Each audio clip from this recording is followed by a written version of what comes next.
हे गाईज, सलाम नमस्ते राम राम. तर कसं काय, खूप दिवसाच्या नंतर आपला मिनी व्लॉग येत आहे. तर माझ्या डोक्यात विचार आला, चला दाढी शेव करू.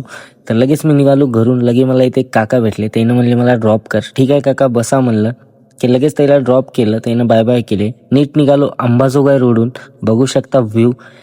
की लगेच आपल्या बाबाच्या चौकातून राईट घेतलं. राईट घेऊन आपल्या मित्राच्या दुकानावरती पोहोचलो. त्याला म्हणलो आपल्याला असं बनवू की लोक फक्त बघलेच पाहिजे. की आम्ही दोघं विचार करत होतो काय कट मारली पाहिजे. माझ्या डोक्यात एक आयडिया येते, चला ओल्ड लुक करूया आपला. तर बघू शकता. आणि मी खूप नर्वस होतो गाईज, कारण खूप दिवस लागले होते मला दाढी वाढवायला. आणि आज फायनली कट करत होतो. बघू शकता माझ्या चेहऱ्यावर. आणि ही माझा फायनल लुक. आणि इथं मला खूप हसू आलं, कारण मी डायरेक्ट साऊथच्या एकदम सिंगम होणी दिसत होतो. मग इथं जरा हसलो आणि पुन्हा विचार आला आज संडे आहे, तर चला चिकन घेऊ. चिकन घेतलो गाईज आणि सीधा निघालो घराकडे. हे बघू शकता व्ह्यू. आणि खूप रस्त्यात मजा केली आणि घरी पोहोचलो. तर इथवर तुम्ही व्हिडिओ बघत असाल तर लाईक शेअर कमेंट करा आणि चॅनलला सबस्क्राईब करून घ्या, कारण डेली व्हिडिओ येणार आहेत आपले. आणि कीप सपोर्टिंग. Love you.